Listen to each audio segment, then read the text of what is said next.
Eric Takougan est né à Bamako en 1983 à l'ouest du Cameroun. C'est un artiste digital et designer graphique professionnel. Après plus de 16 ans dans le domaine de la communication en tant que directeur artistique, il décide en 2020 de se consacrer uniquement à la création artistique. Spécialisé dans l'art digital, il crée des tableaux, des sculptures et des installations. Inspiré par son adolescence en milieu rural, l'artiste qui se définit comme un villadin, une contraction de villageois et de citadin, amène le village en ville par des créations inspirées du masque éléphant bamléké, mais aussi par ses trombones. Des personnages qui lui ont été inspirés par son fils lors d'une séance d'exercice éducatif à domicile.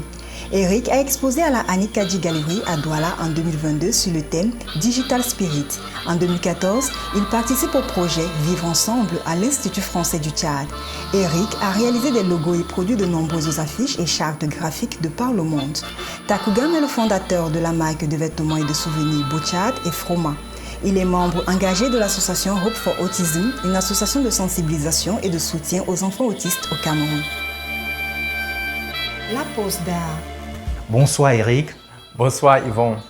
Je suis très content que tu nous reçoives ici dans cet espace nouveau et en développement où on peut aussi admirer tes travaux qui sont essentiellement du digital art. Donc on va parler digital art durant cet entretien, mais on va commencer par quelque chose de basique. Comment es-tu arrivé à l'art? Aujourd'hui, je me définis comme artiste digital, mais je suis aussi très intéressé par les installations. Donc, comme tu as mentionné dans les débuts, je viens de la publicité, de l'industrie publicitaire.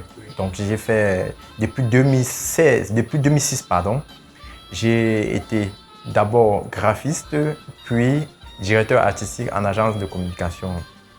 Mais il faut dire que ce métier-là, c'est le découlement d'une passion qui est en moi depuis l'enfance et qui était bien entendu le dessin.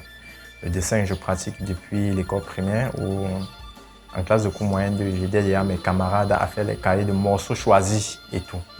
Donc, depuis 2020, j'ai décidé de me dédier complètement à l'art parce que, à un moment donné, c'est un appel qu'on peut dire divin.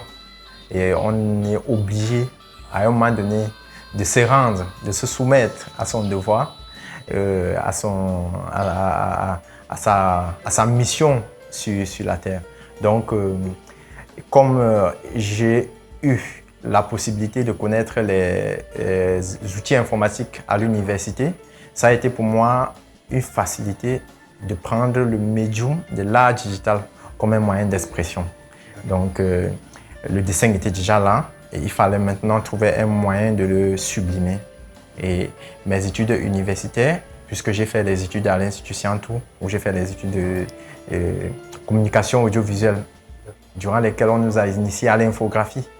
Et à l'époque, il est plus facile, bien entendu, de colorier un dessin à l'ordinateur parce qu'on n'a pas les moyens forcément d'aller s'acheter des gouaches et des crayons de couleur. Voilà, donc partant de là, l'habitude devenant une seconde nature. À chaque fois que je faisais des croquis, j'essayais de voir le résultat à l'ordinateur. Oui, mais c'est très intéressant que tu évoques cela, la question des moyens. Parce que moi qui enseigne à l'Institut des Beaux-Arts de Fumban, qui donne des ateliers et des choses comme ça, à chaque fois que je discute avec les étudiants, le problème du matériel se pose, ou du coût plutôt. Le coût, la cherté du matériel se pose à eux. Fait. Et je me dis, à travers toi aussi, ou à travers le médium que toi tu utilises, ça peut être un bon moyen de contournement, tu vois. Je voudrais bien que tu nous parles un peu plus de cette formation, parce qu'aujourd'hui, quand on t'entend parler, on comprend bien que, oui, aujourd'hui tu maîtrises les outils, mais il a bien fallu que tu passes par une formation pour arriver à ça. Quelle est la formation? Comment s'est déroulée cette formation-là? Voilà. Je vais vous dire que mon parcours est un parcours super atypique. Que ce soit même déjà pour la profession en tant que publicitaire que pour l'art. Ben on adore les parcours atypiques, voilà. Vas-y. Donc, j'ai découvert l'infographie à l'université. Et j'aime les métiers libéraux. C'est-à-dire, je voudrais travailler à mon propre compte. Depuis l'école primaire, je pense. Cet esprit de rébellion, en fait, a été toujours là. Je ne veux pas être contrôlé par quelqu'un. Du coup, quand je découvre l'infographie, initialement, je veux être réalisateur de dessins animés. Sauf que après le BTS, je n'ai pas les moyens pour aller faire des études aux États-Unis comme j'aurais bien voulu. Faisant face donc à ces difficultés, je me mets à dessiner à fond. Après, il faut vivre. Le dessin seul ne nourrit pas son homme quand on vient de sortir de l'université. Du coup, je suis allé sur Internet, j'ai approfondi mes connaissances en infographie, j'ai téléchargé les cours de dessin, je pratique l'infographie, je pratique le dessin en même temps. Et par la suite, les premières portes qui s'ouvrent à moi, ce sont les portes de l'imprimerie. Donc, je commence d'abord à travailler dans une imprimerie. Au bout de 4 mois, j'ai eu un peu d'argent et je suis allé faire une petite formation de 3 mois chez un gars qui, pour moi, semblait être mieux outillé, plus professionnel dans le graphisme. C'est comme ça qu'au bout de 3 mois, j'ai refait mon CV et j'ai décidé de cibler uniquement les agences de publicité. Donc, j'ai recherché d'abord le stage. Voilà, donc c'est à partir de là qu'une des agences, à l'époque, elle s'appelait Océan Ogilvy, m'appelle pour un stage. Je vais en stage et ils se rendent compte que je suis un très bon dessinateur. En fait, j'ai des compétences de dessinateur et je fais en même temps l'infographie.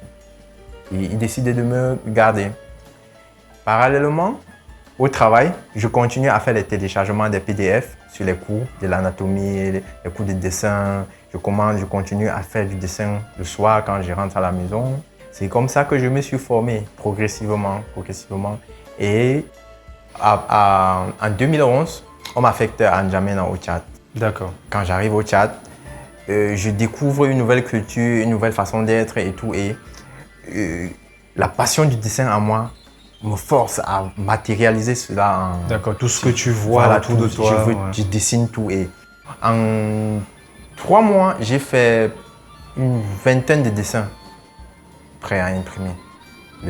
J'avais appelé cette collection N'Djamena, voilà, inspirée de la capitale N'Djamena. Okay. Mais quand tu dis ici, là, les dessins, c'était assisté d'ordinateur ou bien des dessins c'est des dessins à main, bien évidemment coloriés à l'ordinateur.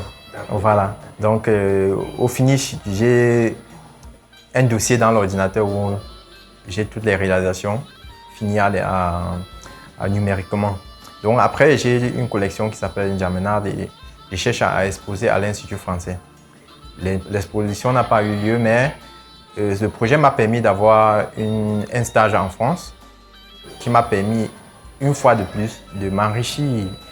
Je suis allé faire un stage à un atelier qui s'appelle Nous travaillons ensemble. Ça s'appelle NTE, c'est à Paris, où j'ai appris beaucoup sur l'édition, le travail d'édition des livres, le travail d'art engagé, parce que dans le studio, il y avait beaucoup de créations pour les mairies, pour la communauté et tout. Donc, ça m'a permis d'apprendre beaucoup sur l'art engagé. Ce qui fait qu'après le stage, quand je rentre en N'Djamena, on engage avec l'association Cocotiti un projet qui s'appelait Vivre ensemble. Et ce projet ciblait les 8 arrondissements de la ville de N'Djamena, où on parlait des problématiques que rencontrait chaque arrondissement, passant de l'alcool, de l'alcoolisme, au grand banditisme, à tous les fléaux que font face les populations des 8 arrondissements. Et ce projet m'a vraiment permis de renforcer ma passion pour l'art parce qu'en ce moment-là, je comprends que le travail de l'artiste va au-delà de soi, ça va au-delà de lui, ça a un très grand impact sur l'environnement et la population. Et ce projet-là, c'était dans l'édition aussi, c'était un journal qui parlait de tous ces problèmes-là ou... Voilà, le projet en fait était un projet qui réunit les conteurs, les plasticiens et moi, en tant qu'artiste digital et dessinateur, graphiste, j'étais dans le projet un peu comme celui-là qui donne le coup de main pour réaliser graphiquement certains trucs qu'on ne peut pas forcément faire sur une toile. Et à la fin, on a fait un livre Donc j'ai fait le travail de mise en page, tout le travail en fait conceptuel jusqu'à l'édition. Voilà, c'était pour clôturer le projet. Donc à partir de là, je me suis dit, je peux apporter plus à la société. Bien évidemment, j'étais employé et il fallait s'accorder un temps. Déjà, de sécuriser ses arrières financièrement pour pouvoir vivre de sa passion pleinement. Voilà. Malheureusement, une fois que j'ai démissionné et que j'ai décidé de me concentrer dans la passion, et parallèlement, j'étais entrepreneur parce qu'il est difficile de vouloir rompre tout d'un coup et de s'abandonner complètement dans l'art qui, malgré le fait que je dessinais, était un monde méconnu pour moi. Donc, j'ai lancé une initiative au Tchad qui s'appelait BoChat. C'est une marque qui me permettait de proposer mes services de graphisme et de produire des supports de communication. Je travaillais beaucoup avec les ONG. C'est un projet qui a marché jusqu'à un moment. En 2018, j'ai eu un burn-out. Parce qu'il faut dire, je suis le projet, je continue à faire mes travaux, je dessine. Parce que moi, quand je me lance dans un projet, je ne le fais pas de façon superficielle. Quand je suis en N'Djamena, en fait, j'avais décidé de faire une recherche profonde sur l'art rupestre. Parce que jusqu'à présent, c'est quelque chose qui continue à me fasciner. L'art rupestre, c'est de l'art fait sur des rochers, c'est dans les Nédis. En fait, ça s'étend jusqu'en Algérie. Mais au Tchad, on a un emplacement spécial qui s'appelle l'Enedi. Ça fait partie du patrimoine de l'UNESCO. C'est vraiment un endroit exceptionnel. C'est dans quelle région du Tchad, ça? Je pense que c'est dans le Tibesti. Voilà. C'est un endroit exceptionnel parce qu'il se pourrait qu'avant, il devait avoir la mer en fait, là-bas. Et l'eau s'est asséchée, les rochers sont restés et les gravures aussi sont restés en fait. Donc les gravures qui se trouvent sur ces rochers aujourd'hui font partie des recherches archéologiques. Beaucoup de sociologues, d'archéologues font des recherches dessus. Et, ne pouvant pas me déplacer, parce que cet endroit il est vraiment éloigné, il faut beaucoup de moyens pour y arriver. Je suis allé au Kenya, c'est un centre là-bas de recherche où tu peux retrouver toutes les archives. Je me suis plongé dans le Kenya pendant 3 mois pour comprendre déjà le pourquoi des œuvres, des réalisations, et ensuite m'approprier des symboles pour essayer de ce que je fais aujourd'hui, pérenniser, faire le travail de conservation du patrimoine. Parce que le vent menace ces œuvres qui sont gravées sur les rochers. Et l'érosion, voilà, c'est un problème, oui. Et par le vent, si on n'essaie pas de les conserver de plusieurs manières, un jour, peut-être certaines générations ne sauront pas exactement de quoi il s'agit. Donc, j'ai fait ce travail pendant 3 mois et mélangé à l'entrepreneuriat et tout ça, j'ai fini par un burn-out. Et voilà, l'aventure de l'entrepreneuriat ne s'est pas arrêtée, mais j'ai dû faire un retrait parce que le choc était quand même énorme. Je suis revenu ici au Cameroun. Je suis allé au village faire 4 mois pour me reposer et me ressourcer. Et c'est quand je rentre du village que l'inspiration des villadins m'apparaissent. Et c'est comme ça que j'ai dit, OK. Villadin. Voilà. Ça, c'est tout un concept. Villadin, c'est tout un concept. C'est un nom que j'ai créé. OK. En tout cas, on va en parler. Ouais, ouais. On va en parler en détail. Donc, du coup, il y a tout ce moment-là tous ces moments qui ont été quand même des moments formatifs pour toi. Exactement. Quoi qu'il en soit. Tout à fait. Ces expériences m'ont permis de bâtir, d'arriver. Mais il y a aussi, je remarque qu'il y a quand même une bonne partie de ta formation que tu as faite, je dirais, en autodidacte.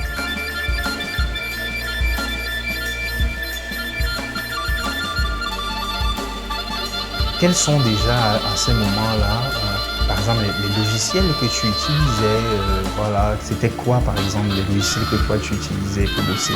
J'utilise beaucoup Illustrator et Photoshop. Ça, ce sont mes applications préférées. Voilà. Illustrator quand j'ai besoin des aplats tout lisses. Et Photoshop quand je veux ajouter un peu de texture, quand je veux donner je veux peut-être faire des trucs rétro ou vieillir une image, lui donner un aspect un peu plus rustique, voilà, des trucs comme ça. En fait, voilà. la patte artistique, tu la prends à Illustrator. Ok. Qu'est-ce qui te conforte à rentrer vraiment et à te positionner comme artiste? J'ai beaucoup de choses en moi, en mon être, que j'aimerais matérialiser. Et cela s'est toujours traduit par, je veux dire, la créativité, parce que, étant en N'Djamena, la marque me permet de créer les vêtements sur lesquels je mets beaucoup de motifs. Je crée des t-shirts, on les imprime, j'ai un espace dans des supermarchés où on vend toutes ces choses. Sauf que, en ce moment, tu fais de l'art, du beau. Et après, j'ai beaucoup d'événements qui me sont arrivés. Comme je disais, j'ai eu un burn-out qui m'a permis de me remettre en question sur beaucoup de choses dans ma vie. J'ai eu un enfant diagnostiqué autiste qui a eu un très grand impact aussi sur ma vie. Du coup, j'ai eu d'autres événements dans la famille qui m'ont poussé à la réflexion. Et à un moment donné, la vision même de la vie change complètement. Donc même spirituellement, tu as une évolution. Et à un moment donné, l'art que je faisais je dessinais beaucoup, vraiment, pour traduire la beauté, montrer ce qui est beau. Je peux dire, je retransmets le vécu, ce que je vois de beau, j'essaie de retransmettre, de magnifier. Pendant les dernières années, de 2018 jusqu'à 2020, c'était presque une période morte d'activité où les activités n'étaient pas extérieures, mais elles étaient beaucoup plus intérieures parce que je ne travaillais presque pas. Physiquement, je n'avais pas la force de le faire. Mentalement, je n'avais pas la force de le faire et tout. Je me suis donc remise en question sur tellement de choses, même mon style de vie a carrément changé. Et je suis quitté de cette personne qui était plus focalisée à l'extérieur pour cette personne qui est focalisée à l'intérieur. Les priorités de la vie ayant changé, ça a eu un impact aussi sur les choses que je voudrais partager avec les gens. Aujourd'hui, je vis beaucoup plus pour l'essentiel, pour ce qui est important, pour les choses qui peuvent paraître vraiment invisibles ou super basiques, mais qui pour moi sont capitales. Voilà. Et mais aujourd'hui, qu'est-ce qui justement pour toi sont importants? C'est quoi? Voilà. Ces choses qui sont importantes pour moi relèvent de la paix intérieure. L'amour, comme je dis, le Villadin apporte en vie les valeurs ancestrales qui étaient celles du partage, qui étaient celles de l'entraide, qui étaient celles de l'amour, qui étaient celles du respect de l'environnement. Parce qu'aujourd'hui, on parle de la protection de l'environnement. Nos ancêtres respectaient l'environnement. Et quand on respecte quelque chose, on n'a pas peur que voilà, il y aura une destruction parce que naturellement, on a du respect envers cette chose-là. Donc, toutes ces valeurs, tous les questionnements qui me sont apparus entre-temps m'ont permis de redéfinir ma vision de la vie. Et j'ai dit tout à l'heure que je suis allé faire 4 mois au village. Durant les 4 mois, je me suis rebaladé. Je suis né au village, mais je quitte le village quand j'ai 15 ans. Et j'entre dans la vie citadine avec toutes les courses dont on connaît. Et à un moment donné, tu es un peu déconnecté. Donc, je me suis reconnecté à la source. Et à un moment donné, quand j'ai dit, OK, il faut que désormais, je devienne un artiste complet. Plus un artiste qui est là juste pour montrer ce qui est beau. Mais maintenant que j'ai d'autres priorités et que je ne suis pas le seul à être confronté à ces genres de challenges, qu'est-ce que je peux faire? Alors, en tant qu'artiste, je dois m'exprimer. Et comment je vais m'exprimer? C'est en ce moment que j'ai dit, tu peux t'exprimer en prenant les valeurs du village, les valeurs que tu connais, les valeurs qui t'ont élevé, les valeurs qui t'ont vu grandir, les valeurs qui t'ont façonné. Et c'est comme ça que je reviens à la source. Et j'ai dit, OK, je ne vais pas me réinventer. J'essaie déjà de pratiquer quand même. J'ai un médium qui est l'art digital. Alors, je vais continuer là, dans l'art digital. Je ne vais pas me casser parce que il faut dire que j'ai quand même rencontré beaucoup de résistances.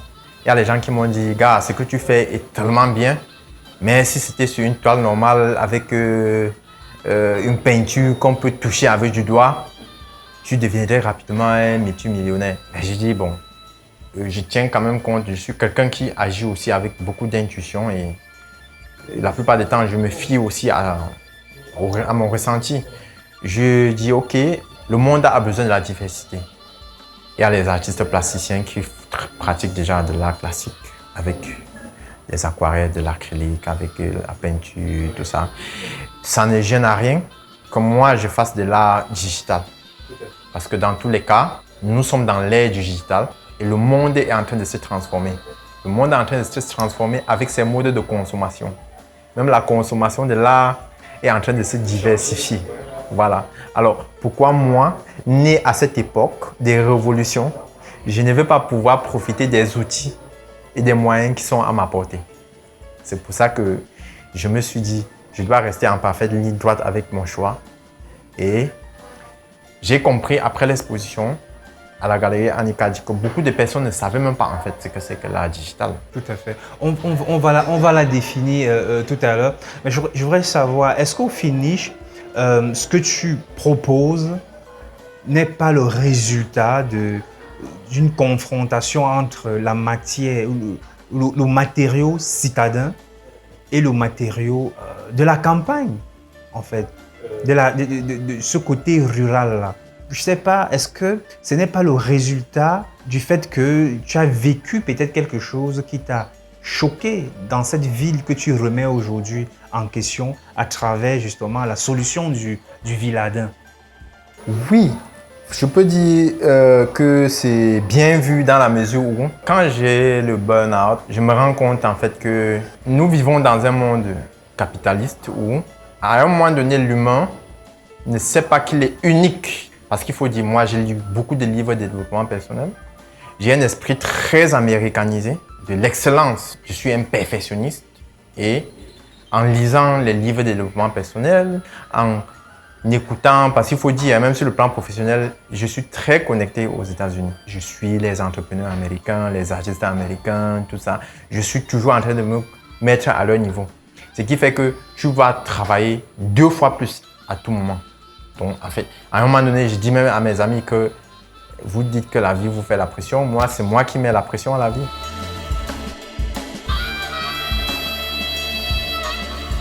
Je suis le genre de personne qui veut toujours anticiper, qui veut toujours innover. Et en faisant cela, tu te retrouves très souvent, de façon inconsciente, épuisé énergiquement parce que la passion t'emporte. Et les demandes de la société, les exigences de la réussite à tout prix de la société, la consommation que nous avons, la façon de consommer qu'on a en ville et tout, te met dans une sorte de pression ou d'auto-pression parce qu'à un moment donné, dans mon cas, c'était même de l'auto-pression parce qu'il y a des défis personnels que je me suis donné. Ce n'était pas venu de quelqu'un.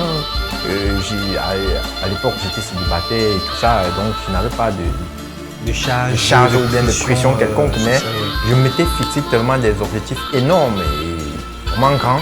Un individu ne peut avoir l'énergie que pour un individu pour réaliser ce qu'un individu peut faire. Je ne me suis pas rendu compte et je me retrouve donc comme ça heurté. Et c'est quand je me retrouve complètement down que je me remets en question. Et je regarde, quand on regarde la vie au village, cette pression, les gens ne l'ont pas. Même le papa qui a 3-5 femmes, il n'a pas cette pression. Ce n'est pas de l'autosuffisance ou bien de l'irresponsabilité. C'est juste, chacun est à sa place, il sait ce qu'il doit faire et il le fait à sa façon, comme il le ressent. Ce qui n'est pas du tout en ville, c'est le cas en ville parce que la ville, on vit dans les comparaisons, on vit dans ce que le voisin a fait, mon ami a fait, le clan a fait et tout. Et on se retrouve dans un monde de confrontation, de comparaison qui souvent nous met la pression inconsciente.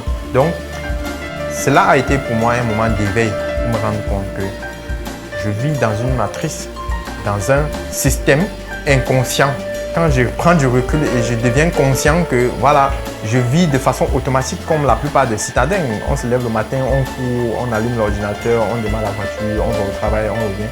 On fixe les objectifs, on doit atteindre et tout. On s'oublie soi-même en fait. Voilà. Donc, cela m'a permis de comprendre que je suis la première entreprise. Je suis le premier agent. Je suis le premier objectif. Quand je dis suis, je parle de mon être intérieur. Progressivement, c'est un message que j'essaie de partager. Aujourd'hui, de façon vague, je parle juste de l'amour. Mais personne n'est sans ignorer que le plus grand amour, c'est d'abord l'amour de soi. Parce qu'on ne peut donner à autrui que ce qu'on a. Exactement. Voilà. Il y a ce moment-là au village où tu vas te reconnecter avec ces savoir-faire ancestraux et naît de là le concept du Viladin qui est... Parle-nous un peu plus de ce concept, s'il te plaît, parce que je crois que c'est ça qui guide le travail qui est le tien. Tout à fait. Ouais. Voilà. Aujourd'hui, il y a deux concepts qui me guident. Il y a le Viladin et il y a les trombones. Tous les deux, c'est des mots créés par moi-même. Le Viladin, parce que je suis un villageois qui grandit en ville. Cette fusion du village et la ville a au moins 3 significations pour moi. Premièrement, comme j'ai dit, parce que je suis né au village, vers 14 ans et demi, je vais en ville. Et deuxièmement, c'est un aspect qui me permet de matérialiser le fait que j'utilise la nouvelle technologie pour parler des choses qui viennent du village. Et troisièmement, pour dire aux gens qu'on peut se moderniser sans oublier là où on vient. Okay. Voilà. Ok. Et quand tu dis que tu utilises les nouvelles technologies pour parler des choses qui viennent du village, à quoi tu penses exactement? De quoi tu parles exactement, ces choses du village-là? Voilà. Quand, par exemple, je crée un tableau où je dis, par exemple, que je fais la conservation du patrimoine culturel, où je mets en scène, si on prend le tableau qui parle, par exemple, de la caution, comme vous avez vu tout à l'heure, en bas, le grand tableau derrière les trombones, là, où tu as des messagers qui partent négocier l'espace d'une cérémonie. Parce qu'au village, quand on veut, par exemple, faire des funérailles ou bien avoir une intronisation sur une chaise, on demande l'espace. Un titre de notabilité. Voilà. Ça, okay. On demande l'espace aux successeurs, aux propriétaires de la concession. Et généralement, on pas négocier ces choses avec des tines d'huile, du porc et tous les éléments traditionnels qui sont exigés. Je parviens donc à montrer cela aux citadins en passant par mon médium qui est de l'art digital. Donc on a le fond qui parle de la tradition et on rend cela en forme avec le matériel moderne. C'est pour ça que je parle des choses du village avec des nouvelles technologies. Voilà. D'accord, super. Et du coup, tu as utilisé cette technologie-là et ça t'a permis d'arriver, en fait, d'avoir cette exposition à la Annie Kadji Galerie ici à Douala. Est-ce que tu peux un peu nous parler de cette exposition? Comment tu l'as pensée? Comment ça s'est passé, etc. Ouais, c'était quoi le thème? Qu'est-ce que tu présentais pour cette exposition-là? Voilà, le thème c'était Digital Spirit. Voilà, l'esprit digital. Parce que pour ma part, il était d'abord question, puisque c'était ma première exposition, de partager avec les gens de mon environnement ce que c'est que l'art digital. C'est quoi l'art digital? C'est pour ça que c'est le truc qui s'appelait Digital Spirit. Et cette exposition m'a permis donc de partager avec les citadins ce qui se passe au village, avec des symboles et des supports qu'ils connaissent. Donc de façon globale, c'était de dire, ok, je viens du village et je vais vous parler des choses du village, mais avec des médiums que vous connaissez. Et le public est venu apprécier les visuels sur des tableaux. Il y avait également une installation qu'on a appelée la chefferie. L'installation avait plusieurs compartiments. Il y avait la télé du roi, il y avait le salon du roi, il y avait le bar du roi, il y avait le portrait du roi et il y avait les sculptures du roi. Voilà. C'était une installation qui était quand même très attractive. Beaucoup de gens ont apprécié parce que ça représentait un peu de façon concrète ce qu'on peut retrouver dans une chefferie, mais sous une forme vraiment moderne, mais qui tout de suite vous faisait comprendre que ça, c'est du village. Mais c'est un village qui n'est pas purement villageois. Ok. Le fait est que tu utilises vraiment des codes, en fait, qui sont ceux du village, mais grâce aux outils que tu prends pour mettre en forme ces codes-là, tout le monde peut se connecter à ça parce que ce sont des outils qu'ils connaissent, ce sont des supports qui sont familiers. Et du coup, la connexion même avec ta propre histoire, parce qu'il faut dire, l'histoire que tu proposes, c'est quand même ton histoire, c'est celle de ton village, ce sont tes racines à toi. C'est ça l'intelligence en fait qu'il y a au finish derrière ce travail. Et derrière, en fait, il y a plusieurs objectifs. Premièrement, c'est aussi de démystifier nos coutumes, nos us et coutumes, parce que beaucoup de personnes ont toujours donné une connotation très mystique. Très mystique. Même si c'est mystique, ce n'est pas. Il y a de la mystique positive. Ce n'est pas toujours à but de destruction en fait. Voilà. Et aujourd'hui, c'est de faire comprendre que il faut qu'on ait un regard moins dramatique, moins téméraire en ce qui concerne nos symboles. Voilà. Le vidadin, en fait, c'est quoi? C'est un masque d'éléphant que j'ai humanisé, que j'ai donné la vie. Les masques d'éléphant, généralement, ont des coins, des lèvres basses, un peu plus effrayantes. Mais vous allez vous rendre compte que sur mes dessins, c'est les mêmes masques d'éléphant qu'on connaît, mais qui sont plus joviaux, qui dégagent l'air chaleureux. Et surtout, tu les mets des fois dans des décors urbains aussi. Tout à fait. Tu vois le villadin en nœud papillon, avec les bretelles et tout. Voilà, parce que le fait, c'est de aussi faire adhérer l'ensemble de la population à nos coutumes. Que ce ne soit plus un sujet de rejet, mais un sujet de réjouissement, un sujet